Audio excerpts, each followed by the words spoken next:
Hello friends, good morning, Radhe Radhe. कैसे हैं आप सब? आशा करती हूँ कि आप सभी बहुत अच्छे होंगे। और एक बार फिर से वेलकम है आपका न्यू ब्लॉग में। तो मैं आ गई हूँ किचन में, और किचन में मैंने आटा भी बांट के रख दिया है।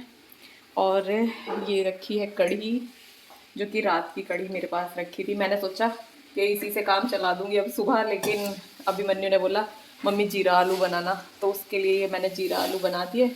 और ये रखा है मक्खन, और कुछ आटा मेरा रात का भी रखा है। वैसे मैं कोशिश करती हूँ कि आटा उतना ही मलूँ जो मुझे रखना ना पड़े, लेकिन बच गया था तो मैंने रख दिया था। फिर रोटियां भी ऐसे ही बेकार जाती हैं। और ये मट्ठा तैयार हो गया, ठीक है। और अब मैं बनाऊंगी स्वीट कॉर्न।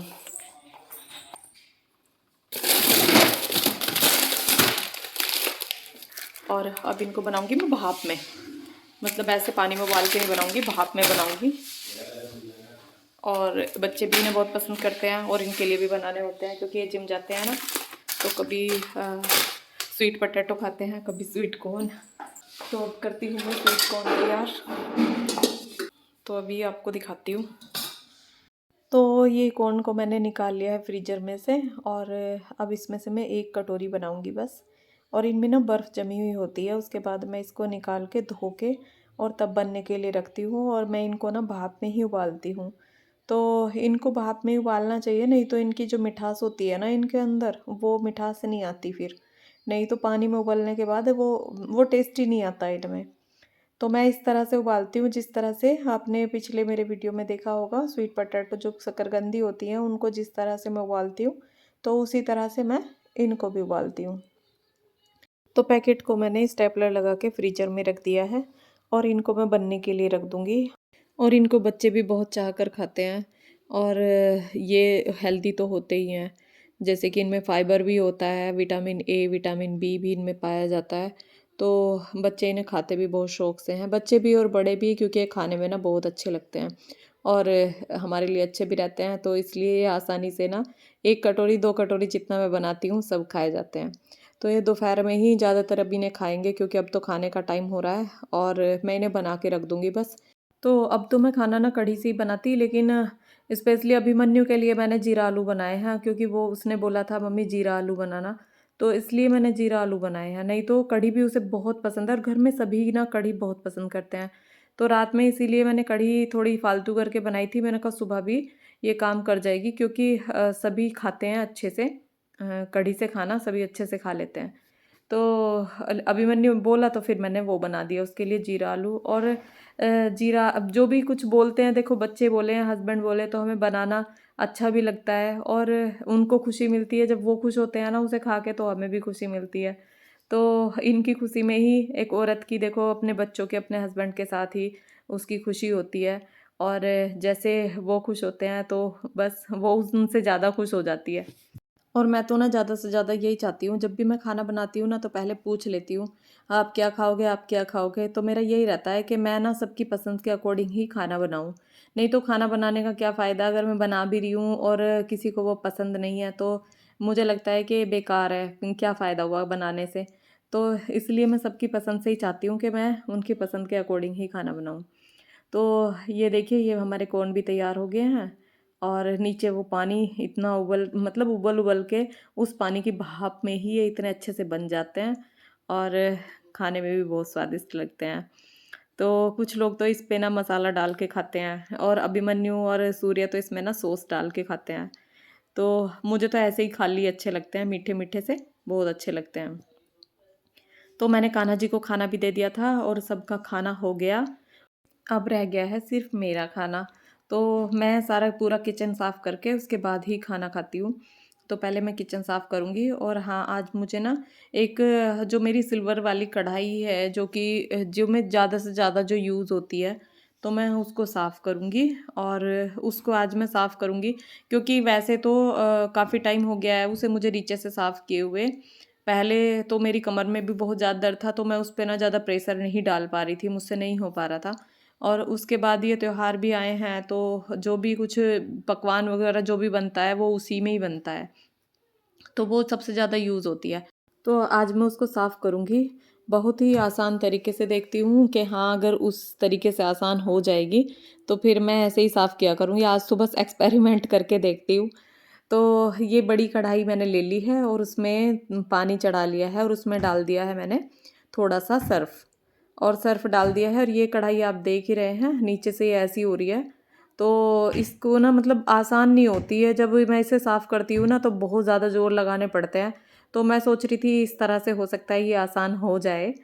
और इधर जो बर्तन पहले मैंने साफ़ किए थे उनको मैं लगा दूँगी।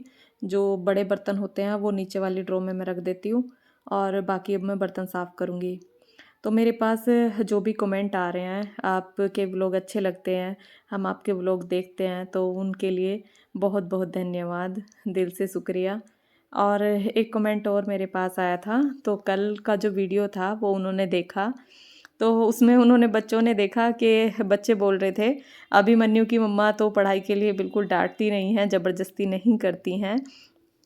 तो बेटा आप उसे पूरा सुनिए, उसमें मैंने क्या बोला है। उसमें मैंने बोला है कि अभिमन्यु पढ़ाई के प्रति बहुत ज़्यादा एक्टिव हैं और वो अपनी पढ़ाई खुद से अच्छे से कर लेते हैं, तो इसलिए उनके साथ मुझे ज़बरदस्ती नहीं करनी पड़ती है। तो बेटा पढ़ना बहुत ज़्यादा ज़रूरी है, पढ़ाई के बिना कहीं कुछ भी नहीं है। और माँ-बाप इसीलिए डाँटते हैं और इसीलिए आपको ज़बरदस्ती पढ़ाते हैं ताकि हमारे बच्चे पढ़ लिख कर कामयाब बने, एक अच्छा जीवन मिले उन्हें, एक अच्छा भविष्य हो उनका। इसीलिए मम्मी-पापा आपको डाँटते हैं, ज़बरदस्ती पढ़ने के लिए बैठाते हैं। तो अगर आप खुद से ही पढ़ोगे तो मम्मी-पापा बिल्कुल डाँटेंगे ही नहीं, वो बिल्कुल ज़बरदस्ती आपको पढ़ाएँगे ही नहीं। तो इसलिए ना अपना सब कुछ कंप्लीट रखिए ताकि आपको ज़बरदस्ती पढ़ने के लिए ना बैठना पड़े, आप अपने मन से पढ़ो। तो यहाँ पे बर्तन भी मैंने साफ़ कर लिए हैं और बर्तन सारे पहले मैं बाहर लगा देती हूँ, फिर उसके बाद ना स्टैंड में लगाती हूँ, नहीं तो ऊपर से ना पानी नीचे तक नहीं चढ़ता है फिर, तो इसलिए मैं इन्हें बाहर पहले लगा देती हूँ, फिर उसके बाद ऊपर लगाती हूँ। तो जो बड़े बर्तन हैं वो मैं नीचे लगा दूँगी और अभी तो पहले इन्हें ऐसे ही थोड़ी देर लगे रहने दूँगी, क्योंकि इतने ना इनका पानी नहीं चढ़ जाएगा। और सिंक के आसपास की जो टाइल होती है ना, उन्हें भी मैं साथ साथ के साथ साफ़ कर देती हूँ, जैसे कि टोटी साफ़ करना और ये टाइल्स साफ़ करना। नहीं तो अगर 1 हफ़्ता भी अगर हम नहीं करते हैं ना, तो इन पे इतने छींटे लग जाते हैं और वो ना फिर हार्पिक से ही साफ़ करनी पड़ती है। और अगर साथ के साथ इन पे कपड़ा लग जाता है ना, तो फिर कोई दिक्कत नहीं है, फिर तो आप वैसे भी मत साफ़ करो कभी, बस साथ के साथ कपड़ा लगा दो और ये साफ़ पड़ी रहती हैं। तो यहाँ पे आ गई हूँ मैं, ये देख रही हूँ कि कढ़ाई कितनी साफ़ हुई है। और ये आप देखो, ये मैंने ना गैस चला रखा है और ये उबल-उबल के, मैं सोच रही हूँ जितनी भी इसके नीचे जो कलोस लगी हुई है वो ऐसे ही साफ़ हो जाए। तो ये सर्फ़ के पानी में उबल रही है, तो देखते हैं कितनी साफ़ होती है और कितना हमें इसे घिसना पड़ता है। तो यहाँ पे मैं ले आई हूँ अपना खाना और खाने में मैं लाई हूँ जीरा आलू और मट्ठा और रोटी। तो और खाना मैं जब भी खाती हूँ जब मेरा किचन का ना पूरा काम कंप्लीट हो जाता है। तो मुझे आराम से खाना ही अच्छा लगता है, क्योंकि मैं बहुत देर में खाना खाती हूँ और जल्दी ना मुझसे खाना नहीं खाया जाता। जब तक सब खाना खा के फ्री हो जाते हैं, अगर मेरे साथ कोई भी खाने खाने बैठते हैं ना घर में, तो सब खाना खा लेते हैं, लेकिन मुझसे ना मेरी रोटियां ख़त्म नहीं होती, क्योंकि मैं ना बहुत ही आराम आराम से खाती हूँ और इसीलिए मैं पूरा काम फ्री होके, सब काम से फ्री होके तब अपना खाना लेके बैठती हूँ आराम से।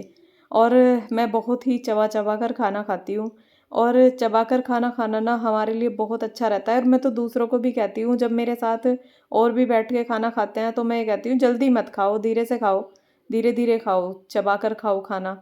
तो अगर हम चबा चबा कर खाना खाते हैं ना, तो वो हमारी सेहत के लिए, हमारे पेट में ना कभी भी कोई प्रॉब्लम नहीं हो सकती, कभी कोई गैस नहीं बन सकती, कोई प्रॉब्लम नहीं हो सकती। तो इसलिए हमें ना खाना बहुत धीरे से चबा चबा कर ही खाना चाहिए। तो ये कढ़ाई को भी मैंने गैस से उतार लिया है और अब देखते हैं इसमें कितनी मेहनत लगती है। तो ये ले लिया है मैंने जूना साफ़ करने के लिए, और मैं इसे साबुन नहीं लगाऊंगी, जो बर्तन धुलने की साबुन है ना उससे साफ़ नहीं करूंगी मैं इसे। ये जो सर्फ़ का पानी रखा है ना गरम, इसी में ही जूना डुबा के इससे ही इसे साफ़ करूंगी। तो रगड़ना तो इसे मुझे पड़ा है, लेकिन हाँ ये काफ़ी हद तक साफ़ भी हो गई है। और आज मुझे ना बहुत टाइम भी लग गया है, काम भी मेरा थोड़ा सा लेट हो गया है और देखते हैं कितना साफ़ होती है। तो काम तो हो गया हमारा ख़त्म। अब मैं आपको दिखाती हूँ वो जो कढ़ाई मैंने साफ़ की है। वो कैसी साफ़ हुई है। और ये मैं बहुत टाइम से करने के लिए सोच रही थी, लेकिन ये ना बहुत काली हो रही थी, बहुत ज़्यादा। लेकिन इतनी तो ये साफ़ हो गई है, और ये इससे तो हो भी गई, नहीं तो वैसे तो ऐसे होती भी नहीं। और सारा काम ना मेरा इसी में ही होता है ज़्यादातर, और बड़ी कढ़ाई यूज़ नहीं होती ज़्यादा, यही यूज़ होती है सब्जी में भी, पूरी तलना, कचौरी वगैरह जैसे अब बनी थी त्योहारों पे, तो सब कुछ उसमें यही यूज़ होती है। तो काम ख़त्म हो गया। अब देखते हैं टाइम क्या हुआ है, 12:10 हो गई है, और मैंने भी खाना खा लिया, सबका खाना हो गया, पूरा काम टोटल हो गया है। और मिलते हैं अब एक नई वीडियो के साथ। वीडियो अच्छा लगे तो लाइक करना, चैनल को सब्सक्राइब करना।